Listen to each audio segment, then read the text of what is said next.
देखो इतने बड़े बड़े उत्तर हैं भैया, ये आएंगे सबके लिए ऐसे ही हैं, आपने कैसे डील करना है। अब ए की पावर 6 तक पहुंचना है तो दो आपके पास तरीके हैं, या तो पहले पावर को डबल कर लो, ये निकाल लो, फिर इसकी पावर, यहाँ पावर को डबल करोगे तो ये आ जाएगा, यहाँ पावर को ट्रिपल करोगे तो ये आ जाएगा, या फिर पहले पावर को ट्रिपल कर लो। जनरली क्या होता है मैं आपको बताऊं, जनरली ये होता है कि पहले पावर ट्रिपल करने में फ़ायदा होता है। क्यों? क्योंकि छोटी वैल्यू को क्यूब करोगे तो ईजी रहेगा, बाद में आप वैल्यू को बढ़ा लेते हो और फिर क्यूब करते हो तो मुश्किल।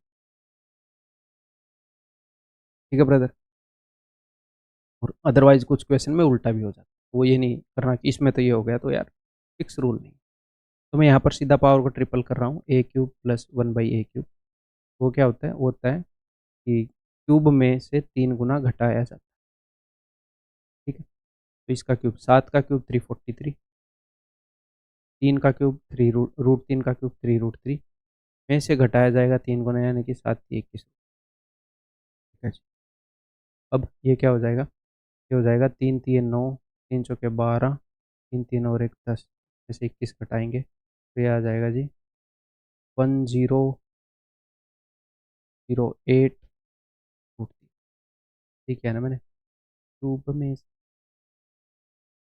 ठीक है, अब हम पावर को करेंगे दोस्त, एलिमेंट ट्रिपल ही किया ना, अब फिर से पावर को डबल कर लेंगे। तो हम क्या करेंगे? स्क्वायर में से 2 घटाएंगे, इसका स्क्वायर होएगा 1008 का स्क्वायर माइनस सिर्फ 2 गुना नहीं, 2 घटा देंगे। तो यहाँ पर आप क्या कर सकते हो? स्क्वायर करके आगे प्रोसीड भी कर सकते हो, आगे बढ़ भी सकते हो, या फिर मैं यूनिट डिजिट वगैरह, डिजिट सम वगैरह ये लगा लेता हूँ। तो यहाँ पर स्क्वायर करूँगा तो यहाँ पर तो यूनिट डिजिट आएगा 4, 8 8 64, और यहाँ पर आएगा मेरे भाई 3। ठीक है, स्क्वायर करने पर तो 4×3 = 12 माइनस 2, यूनिट डिजिट 0 आना चाहिए, आंसर इस। जब इस तरीके की बड़ी बड़ी चीज़ें हैं, जब आपको पता लग गया कि भैया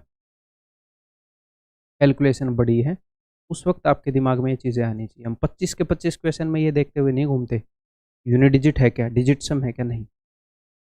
अननेसेसरी टाइम, जब इनकी रिक्वायरमेंट है तब आपको याद आनी चाहिए इतना पर। ठीक, तो अब ये मेरे ख्याल करके दिखाने की जरूरत नहीं है, यहाँ पर आप वो भी कर सकते थे, क्या बोलते हैं उसको, डिजिट सम भी चेक कर सकते हैं शायद, अगर ऑप्शन अलग अलग दे तो। कैसे? इस सिचुएशन में डिजिट सम यूज़ करना ही बता देते। डिजिट सम है क्या? सिंपली 9 से डिवाइड करने पर रिमाइंडर। तो देखो ये जो है ये तो 9 से डिवाइड हो रहा है ना भैया, 8 और 1 9, तो ये पूरा जो भी बनेगा ये 9 इंटू समथिंग है, तो यहाँ पर तो रिमाइंडर 9 से 0 आ रहा है, माइनस आगे यहाँ पर 2 आ रहा है, मुझे -2 या फिर 7 रिमाइंडर चाहिए। तो अगर एक ऑप्शन ही ऐसा कर रहा होगा, मान लो ये ऑप्शन तो ऐसा करेगा ही, अगर बाकी ऑप्शन ना दे -2 रिमाइंडर तो उस तरीके से भी हो गया। आगे बढ़ जाऊँ।